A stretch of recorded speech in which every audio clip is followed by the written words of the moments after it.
नमस्कार दोस्तों, स्वागत है आपका हमारे YouTube चैनल पर। आज की इस वीडियो में हम बात करेंगे उत्तर प्रदेश की ऐसी 25 बड़ी और मुख्य खबरों के बारे में जिनकी चर्चा पूरे प्रदेश में हो रही है।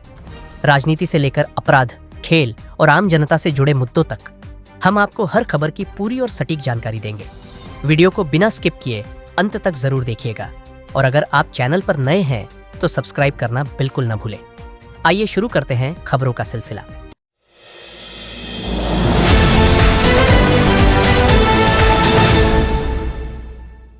उत्तर प्रदेश की जनता के लिए एक बड़ी खबर सामने आ रही है, जिसमें स्टेट इलेक्ट्रिसिटी बोर्ड आने वाले दिनों में बिजली की दरों में बदलाव पर विचार कर रहा है। हालांकि सरकार की तरफ से यह स्पष्ट किया गया है कि आम ग्राहकों पर अचानक से किसी भी तरह का एक्स्ट्रा फाइनेंशियल बर्डन नहीं डाला जाएगा। इंडस्ट्री सेक्टर्स और कमर्शियल कनेक्शंस के लिए रेट्स में कुछ संशोधन देखने को मिल सकते हैं। इस फैसले का उद्देश्य पावर कॉरपोरेशन के घाटे को कम करना और ग्रिड सिस्टम को और बेहतर बनाना है। जनता अब इस नए प्रस्ताव पर सरकारी प्रतिक्रिया का इंतजार कर रही है। लखनऊ में पब्लिक ट्रांसपोर्ट को और ज्यादा सुगम बनाने के लिए मेट्रो के नए कॉरिडोर पर काम तेजी से शुरू हो गया है। Uttar Pradesh metro rail corporation UPMRC ने बताया है कि नए रूट के बन जाने से शहर के दूर दराज के इलाके भी मेट्रो नेटवर्क से जुड़ जाएंगे। इससे डेली कम्यूटर्स को ट्रैफिक की समस्या से बड़ी राहत मिलेगी। नए स्टेशनों पर आधुनिक सुविधाएं जैसे कि ऑटोमेटेड टिकटिंग, स्मार्ट पार्किंग और दिव्यांग फ्रेंडली अरेंजमेंट्स की जाएंगी। इस प्रोजेक्ट के पूरे होने की समय सीमा भी तय कर दी गई है, जिससे काम समय पर पूरा हो सके। धार्मिक नगरी वाराणसी में टूरिज्म को और आकर्षक बनाने के लिए गंगा घाटों पर एक नए साउंड एंड लाइट शो की शुरुआत की गई है। इस शो के माध्यम से पुराणों और काशी के इतिहास को बेहद खूबसूरत रूप में लाइट और लेजर इफेक्ट्स के जरिए दिखाया जाएगा। इस नए विकास से देश विदेश से आने वाले पर्यटकों, टूरिस्ट्स को रात के समय भी घाटों पर एक अलग अनुभव मिलेगा। स्थानीय व्यापारियों और टूरिज्म ऑपरेटर्स ने सरकार के इस कदम की बेहद सराहना की है, जिससे लोकल इकोनॉमी को भी बड़ा बूस्ट मिलने की उम्मीद है। प्रयागराज में आने वाले महाकुंभ के मद्देनजर प्रशासन ने तैयारियों को लेकर अपनी रफ्तार और तेज कर दी है। मुख्यमंत्री ने खुद सम्मेलन करके सभी विभागों के अधिकारियों को निर्देश दिया है कि श्रद्धालुओं के लिए किसी भी तरह की कमी नहीं होनी चाहिए। सड़कों का चौड़ीकरण, पीने के शुद्ध पानी की व्यवस्था। उत्तर प्रदेश पुलिस में हजारों रिक्तियों के लिए होने वाली आगामी परीक्षाओं की तारीखों को लेकर प्रशासन ने अहम जानकारी दी है। बोर्ड की तरफ से कहा गया है कि परीक्षा को पूरी तरह से पारदर्शी और नकल मुक्त बनाने के लिए सख्त कदम उठाए गए हैं। परीक्षा केंद्रों पर बायोमेट्रिक सत्यापन और जैमर लगाने की व्यवस्था की जाएगी, ताकि किसी भी तरह की धोखाधड़ी को रोका जा सके। लाखों अभ्यर्थी इस भर्ती का लंबे समय से इंतजार कर रहे थे और नए निर्देश आने के बाद उनमें एक नई उम्मीद जाग उठी है।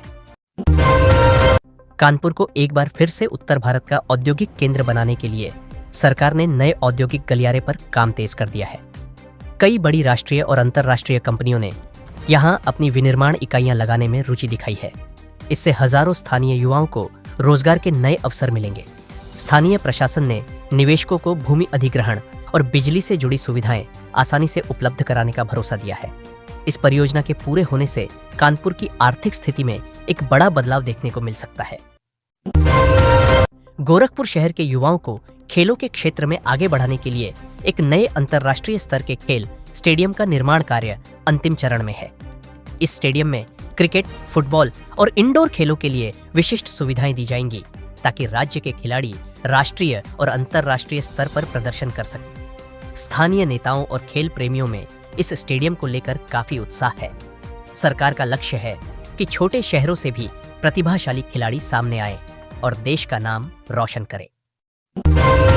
नोएडा और उसके आसपास के इलाकों में बढ़ते साइबर अपराध के मामलों को ध्यान में रखते हुए पुलिस विभाग ने एक विशिष्ट साइबर अपराध इकाई का गठन किया है। यह इकाई हाईटेक उपकरणों और विशेषज्ञ जांचकर्ताओं से लैस होगी, जो ऑनलाइन धोखाधड़ी, डेटा चोरी और सोशल मीडिया घोटालों पर तुरंत कार्रवाई करेगी। प्राथमिकता के तौर पर आम जनता के लिए एक हेल्पलाइन नंबर भी जारी किया गया है, जिससे शिकायत दर्ज कराना आसान हो जाए।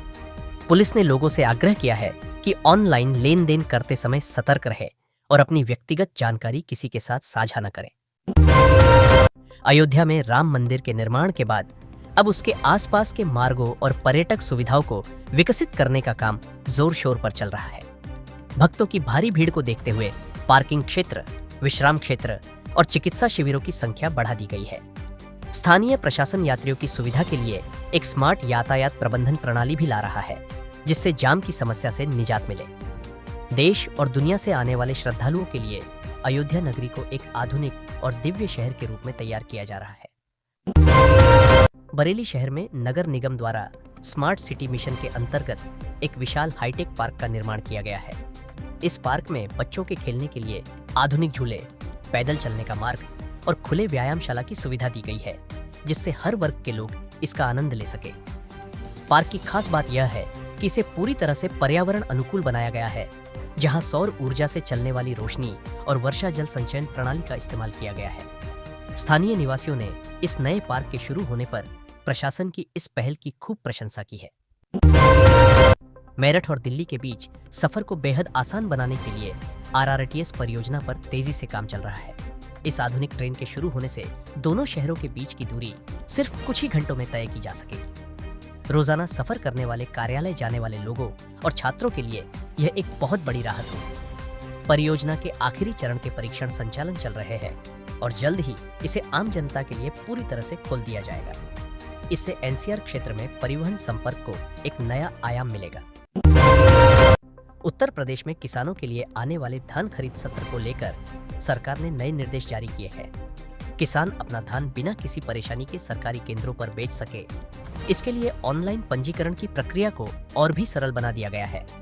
भुगतान सीधे किसानों के बैंक खाते में स्थानांतरित किया जाएगा, जिससे बीच के दलालों की भूमिका खत्म हो सके। किसान संगठनों ने इस पारदर्शी व्यवस्था का स्वागत किया है। हालांकि कुछ इलाकों में केंद्रों की संख्या बढ़ाने की मांग भी की जा रही है।